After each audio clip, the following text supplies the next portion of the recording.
हाँ, तो प्रिय विद्यार्थियों, हम चर्चा कर रहे थे आपसे कबीरदास की साखियों की, गुरुदेव के अंग से।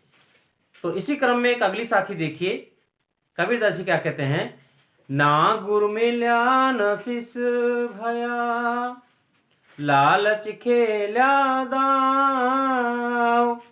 कबीरदास जी कहते हैं कि न तो योग्य गुरु मिला और न योग्य शिष्य मिला। अर्थात दोनों ही लालची थे, शिष्य भी लालची और गुरु भी लालची। क्योंकि उपयुक्त गुरु न मिलने से शिष्य का जीवन बर्बाद हो जाता है, उसी प्रकार उपयुक्त शिष्य न मिलने से गुरु का ज्ञान भी कुंद हो जाता है। आगे कहते हैं, दून्य बूढ़े धार में चढ़ी पाथर की नाव। गुरु और शिष्य दोनों ही उस भव सागर में डूब गए, अर्थात संसार रूपी सागर में डूब गए। क्यों? क्योंकि वो दोनों ही पत्थर की नाव पर सवार थे। अर्थात वो नाव कैसी थी? पत्थर की। कैसे पत्थरों से बनी हुई थी? माया, लालच, लोभ, इन्हीं सब पत्थरों से जो बनी हुई नाव थी। वह जो हमारे शरीर में जो विकार हैं, जितने भी लोभ, लालच और जितनी भी चीजें हैं, वो सब की सब कैसी थे?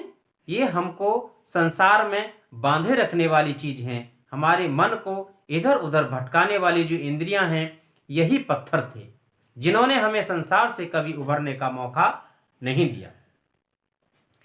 आगे देखिए, 64 दीवा जोई कर 64 चंदा माहे।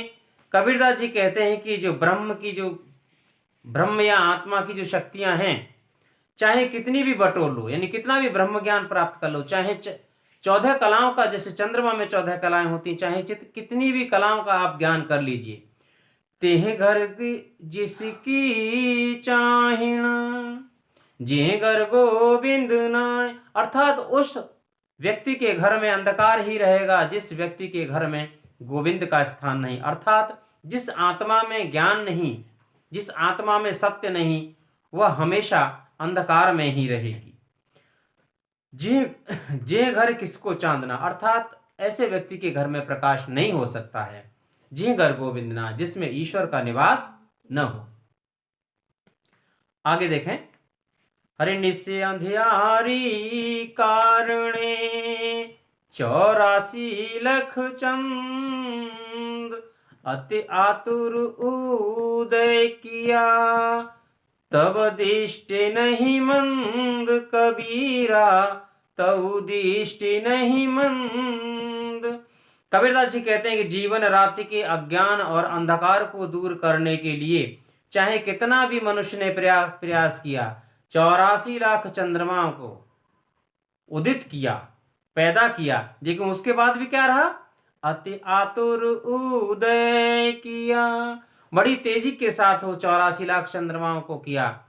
तौ दृष्टि नहीं मंद, यानी मनुष्य ने ज्ञान प्राप्त करने के जितने भी साधन से सब कुछ किए, लेकिन चूंकि उसका मन नहीं रमा, उसका जो दिल था उसमें नहीं लगा, इसलिए वो अंधा का अंधा ही रहा। यानी ज्ञान दृष्टि उसकी मंदी रही, उसको न ज्ञान प्राप्त हुआ। जब ज्ञान नहीं प्राप्त होगा तो उसे परमात्मा का दर्शन कैसे होगा? आत्मज्ञान भी नहीं हुआ और अज्ञान रूपी जो नेत्र थे वो बंद के ज्ञान रूपी जो नेत्र थे वो बंद के बंद रहे। फिर आगे क्या कहते हैं, देखिए, भली भई जू गुरु मिल्या नहीं तो होती हानि। कबीरदास जी कहते हैं कि अच्छा हुआ, भला हुआ मेरी जिंदगी में सच्चा गुरु मिल गया, नहीं तो मेरी इतनी बड़ी हानि होती, इतना बड़ा नुकसान होता कि मेरा जो जीवन है वो बर्बाद हो जाता, मेरे जीवन का संपूर्ण रूप से विनाश हो जाता, है ना। नहीं तो होती हानि, हानि माने हानि, बहुत बड़ा नुकसान होता। क्यों? दीपक दृष्टि पतंग ज्यों पड़ता पूरी जान। जैसे ये मनुष्य मोह, माया और लालच और संसार के चक्कर में पड़कर उसी तरह से अपनी जीवन बर्बाद कर लेता है, जैसे पतंगा जलते हुए दीपक को देखकर सोचता है कि यह संपूर्ण है, यह पूर्ण है, इसके अलावा कुछ नहीं है, और उस पतंगे के चारों तरफ घूम घूम करके चक्रमा दे दे करके और अपना जीवन जलाकर नष्ट कर लेता है। किसमें? माया, मोह, क्रोध, लालच, इन सारी चीजों में बंद करके वह समाप्त हो जाता है ना। ज्यों कहते हैं कि दीपक दिष्ट पतंग ज्यों पड़ता पूरी जान, वो उस पतंगे की भांति हो जाता है जो अपना संपूर्ण जीवन दीपक में की लौ में जलकर समाप्त कर देता है। इसीलिए कहा है कि मेरी कैसी दशा होती अगर मुझे सच्चे गुरु का ज्ञान नहीं मिला होता। और ये तो भला ही हुआ कि मुझे सच्चे गुरु का ज्ञान प्राप्त हुआ, सच्चे गुरु मुझे मिल गए। आगे का देखिए, माया दीपक नर पतंग भ्रम भ्रम इवे पड़ंत, कहे कबीर गुरु ज्ञान के एकाद उबरंत, कबीरा एकाद उबरंत। फिर वही बात प्रकारांतर से कबीर समझाते हुए कहते हैं कि माया दीपक नर पतंग, ये जो मनुष्य है संसार का वो कैसा है? पतंगे की तरह है। और ये जो दीपक है कैसा है? माया का, लालच का, लोभ का, घृणा का, क्रोध का, ये दीपक है। भ्रम भ्रम इवे पड़ंत, और ये मनुष्य है इस संसार में बार बार इस दीपक के चारों तरफ घूम घूम करके इसको छोड़ नहीं पाता है और अंत में इसी के चक्कर में दौड़ते दौड़ते मर जाता है।